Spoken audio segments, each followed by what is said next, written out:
Au nom du Père, du Fils et du Saint-Esprit.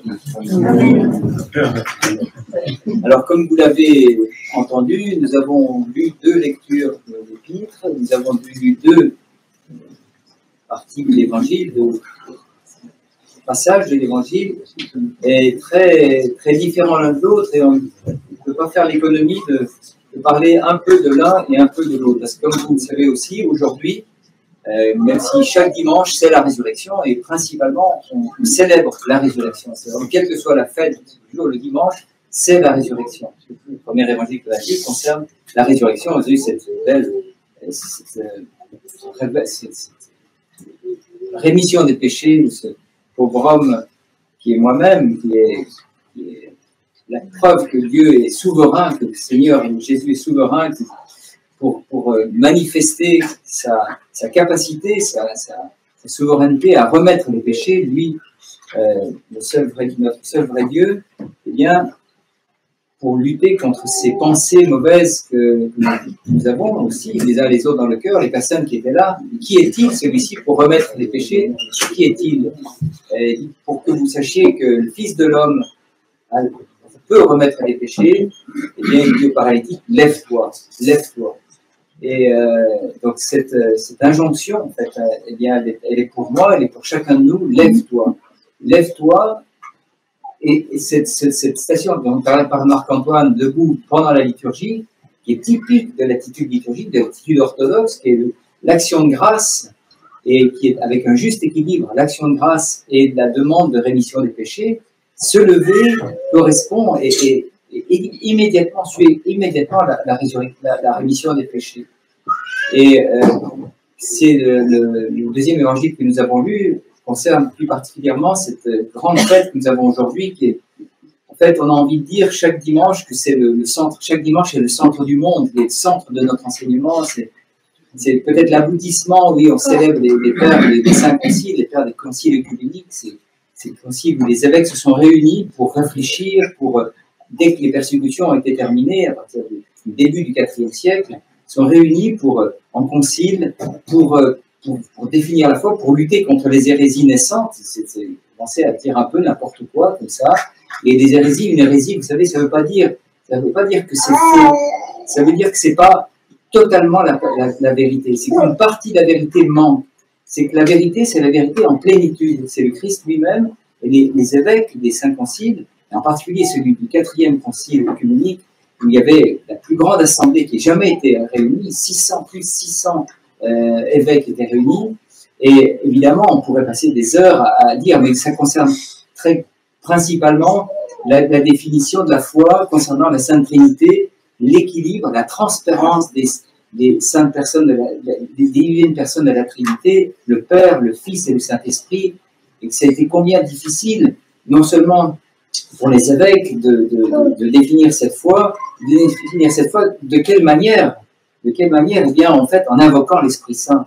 Et toujours, les actes de ces conciles a toujours été l'Esprit Saint et nous, et suivait la définition de la foi. Mais c'est difficile de la définir et de la manifester en mots humains, des grands mystères. Vous avez entendu cette prière qu'on appelle la prière sacerdotale du Christ, qui s'adresse au Père. Qui a pu écrire? Saint Jean, bien sûr. Saint Jean nous transmet ces paroles ineffables du Fils à son Père, du Dieu parfait au Dieu parfait, dans l'Esprit Saint, Dieu parfait. Cette prière où le Christ se manifeste comme étant le seul grand prêtre. Il est le prêtre, c'est lui le prêtre. Tous les pères, tous nos pères, nous-mêmes les prêtres sommes dans l'ombre, disons, dans la filiation de cette paternité. Et notre présence ici à l'Église, elle est exclusivement pour acquérir la dignité de fils, pour devenir des fils de ses pères, de cette grande tradition apostolique, puisque vous savez qu'on dit Église orthodoxe, mais on dit aussi l'Église des pères. Et on ne commence pas un seul office dans la liturgie sans dire par les prières de nos saints pères. Donc c'est pas seulement leur enseignement, la vérité de leur enseignement sur la double nature du Christ, une seule personne en Jésus-Christ, parfaitement homme et parfaitement Dieu. C'est pas seulement ça, mais c'est aussi par leur prière. Nos saints-pères continuent à être actifs. On invoque leur intercession à chaque fois qu'on commence et qu'on termine vous avez entendu, même quand on arrive un peu en retard, on entend comme la fin, après la bénédiction finale, le prêtre se retourne vers l'autel et dit « Par les prières de nos saints pères ». Soyons attentifs à ces, je vais dire, détails qui peuvent paraître des détails de la liturgie, mais il n'y a aucun détail dans la liturgie.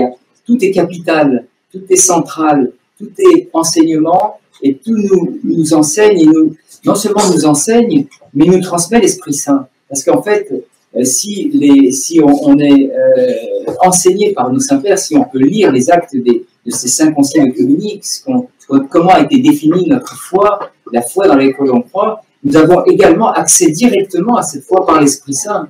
Quand on vient à l'église, la première fois qu'on met les pieds dans une église, on y vient sous la motion de l'Esprit Saint. On invoque en permanence, Seigneur miséricorde, donne-nous ton Esprit Saint. Et cette merveilleuse prière, cette grande prière du nom, Seigneur Jésus-Christ, Fils de Dieu, fais-moi miséricorde. Seigneur Jésus-Christ, Fils de Dieu, fais-moi miséricorde. La glorification du nom et la demande de la rémission des péchés. Et vous avez remarqué également dans les prières initiales, ces prières initiales, ce qui précède le groupe de prières qui précède juste de notre Père, Trinité toute sainte, fais-nous miséricorde, Seigneur, évitez de nous, Maître, pardonne-nous nos iniquités, Saint, visite-nous et guéris nos infirmités pour la gloire de ton nom. Et tout, c'est la fin, c'est prière pour la gloire de ton nom. Il n'y a pas d'autre mission de la création que de rendre gloire à Dieu, comme le font les oiseaux, comme le font la nature magnifique qui à profusion l'été. Si c'est pas pour rien, probablement qu'on fête nos saints-pères qui sont les flambeaux de l'Esprit Saint au cœur même de l'été, au plus chaud de l'été, au plus lumineux de l'été. Bon, on a la chance d'être dans l'hémisphère nord, parce que l'hémisphère sud, c'est un peu différent, mais c'est comme extraordinaire de célébrer, de les invoquer, de leur demander leur prière, et peut-être de relire aussi, de profiter les pères disent de rendre notre foi un peu plus intelligente, si on peut se permettre cette parole-là, d'être un peu plus intelligent dans la foi, c'est-à-dire faire marcher notre cœur, faire marcher aussi notre corps, comme l'a rappelé tout à l'heure Père Martin, de manière digne, de manière orthodoxe, de manière selon la vraie foi. Notre corps, ce corps que le Christ remet en route, cet homme qui était grabataire, eh bien ce corps, ces résurrections et ces guérisons de malades innombrables que le Christ opère pendant tout son temps parmi nous, eh bien c'est en fait, il manifeste par là l'amour qu'il a pour celui qui l'a créé. Notre corps est saint, c'est pour ça qu'on ne brûle pas les corps des défunts, c'est pour ça les longues prières pour les défunts, le corps de nos défunts est saint, on les honore, on les encense. Le corps, c'est par le corps qu'on a accès à Dieu, en fait. C'est que par le corps. Parce que par le corps, on peut faire notre signe de croix, par le corps, on communie, par le corps, on voit les icônes, par nos oreilles, on entend la parole, par notre bouche, on communie, par notre sens olfactif, on sent cet encens. C'est ça qui est l'image même, qui est le symbole même de notre prière qui s'élève à Dieu. Vous voyez, le corps, c'est pas rien, le corps est saint. Et alors, une chose tout à fait extraordinaire que vous avez peut-être entendu, je ne sais pas si le chœur a eu la possibilité de dire tout le canon, mais alors on va dire c'est l'église des pères, oui, mais c'est aussi l'église des mères. Il y a une sainte qu'on vénère dans la foulée, c'est sa fête le 11 juillet, qu'on vénère également avec nos saints-pères, c'est sainte Euphémie. Et alors, on se dit, mais qu'est-ce qu'elle vient faire cette Euphémie-là, parce qu'elle n'était pas présente au concile œcuménique. Et Euphémie, tenez-vous bien, dans leur sagesse, et c'est Saint Léon, le grand pape de Rome, qui avait eu cette idée-là, c'est de dire, ben voilà, ceux qui confessent la foi selon cette manière-là, qu'on considérait comme des hérétiques, écrivez votre foi sur un tome, sur un livre, et on va confesser la foi sur un autre livre. Et on a ouvert la chasse de cette grande sainte martyre, Sainte Euphémie, on a posé les 2 livres sur sa poitrine, et on a refermé, on a scellé, et là, ça ne plaisantait pas, ce n'était pas une nuit de prière, c'était une semaine de jeûne et de prière, que les saints-pères, tous les saints-pères, 600 pères, vous imaginez, 600 évêques réunis, qui ont pendant une semaine jeûné, prié, pour que Dieu leur révèle la vérité. Il n'y a pas d'invention dans notre foi, il n'y a pas d'idée comme ça extraordinaire si on peut se permettre cette image un petit peu drôle, qui nous tombe du ciel, ça ne tombe pas du ciel, la fois, ce sont des faits de Christ. Cette rémission des péchés, cet homme qui se lève, c'est un fait. L'incarnation est un fait.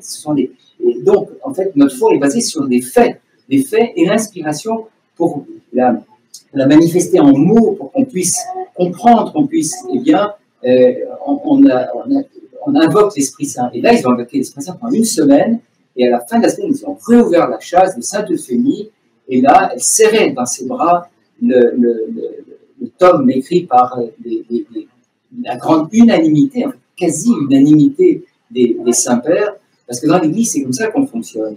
On ne fonctionne pas, c'est pas une démocratie d'Église, c'est une conciliarité. L'Église est conciliaire, on s'accorde, on parle, on réfléchit jusqu'à ce que tous soient d'accord. Et cette unanimité, eh bien ça, c'est la manière de vivre dans l'Église. Et là, elle avait repoussé, Sainte-Euphémie avait repoussé, les tomes étaient à ses pieds. C'était clair que la volonté de Dieu était révélée dans cette confession de la vraie foi que nous confessons nous-mêmes à la suite de cette grande filiation depuis le Christ. Et lui-même, le Christ dit qu'est-ce qui est écrit dans les Écritures, qu'est-ce qui est dans les Écritures. Lui-même se réfère à sa parole par la bouche des prophètes.